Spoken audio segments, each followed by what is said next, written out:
Only on Fox 47 tonight. First, we apologize for our technical issues last night and want to bring you our special report in its entirety tonight. And we've all heard about how the Badger Honor Flight works to take veterans to D.C. to visit the nation's war monuments. And for many, it's the only time they'll ever see the nation's capital. It's a huge task for all the volunteers working in the background. And this time, I took the flight along with photojournalist Corey Ferris, following longtime volunteers on a new journey.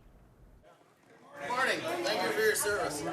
The minute you pull up to the airport, you feel the energy that makes the Badger Honor Flight a wonderful experience for everyone involved. Good morning. Thank you for your service. It's the 33rd honor flight for the Madison hub, and the level of excitement would make you believe it's the first.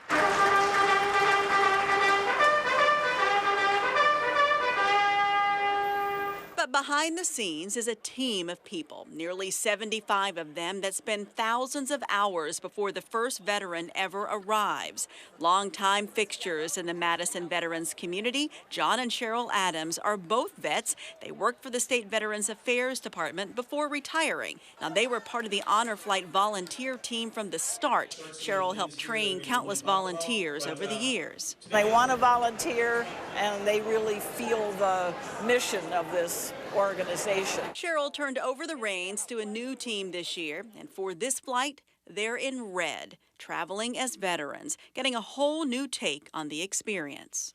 I've been to D.C. 2 times, once as a photographer and once as a guardian, and it's just a great experience, but I think it's more special when you go as a veteran. The team spends months on making every last detail perfect for the vets and their guardians, from the pre-dawn flight to the minute they arrive to a surprise celebration in Washington, D.C. It is a whirlwind of emotion. From all you gallant soldiers, and your story you shall hear. It's the worker bees behind the scenes that create moments like these.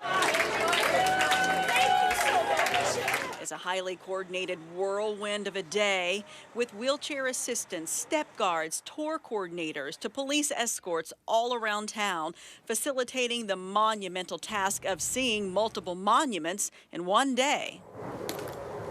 You can't do without a great volunteer team and a great leadership team. We work hard to make sure we have a first-class product that our veterans will always remember, their families will always remember, and it's an attestament to the hard work our volunteers put in. And when the buses roll up to each monument, you never know what's waiting. From needing to get a veteran to friends from back home waiting for a surprise greeting, to a group of Marines memorializing a comrade recently lost to suicide with a silky run. Where's your serve, sir? All the volunteers just roll with what comes. We volunteer and you get more than you give. I saw it through 2 World War II veterans' eyes, then I saw it through my camera lens, and now I'm seeing it and experiencing it as a veteran, and it's a very meaningful experience. The crew plans ahead for those meaningful moments like this one, honoring vets who won't make it to D.C. Now, Brian's own dad missed the opportunity to make a flight. We'll always carry their names and their thoughts right here, and they're with us today. The day brings about a weight, the weight of history and reconciliation for vets and their families. And the families aren't forgotten, to say the least. After a long day, volunteers hold mail calls, something so special when they served, and it's letters from home, just another detail that took those worker bees to pull off.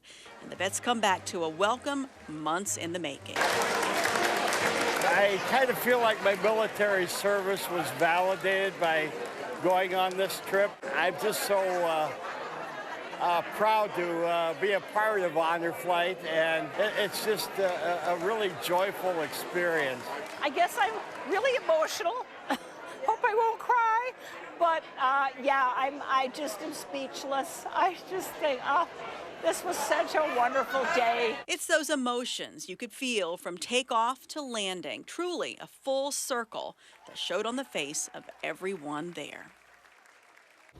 And that was a great day for everybody involved. The Honor Flight is a network, it's a national organization, and they escorted more than 200,000 vets to D.C. for free since starting in 2005. Now, the Badger Flight flew 33 flights since it started, taking about 2,900 vets. If you'd like to volunteer or make a donation, you can find that information on fox47.com. Well, stay with us. Dana is back with a quick check of the Foxcast.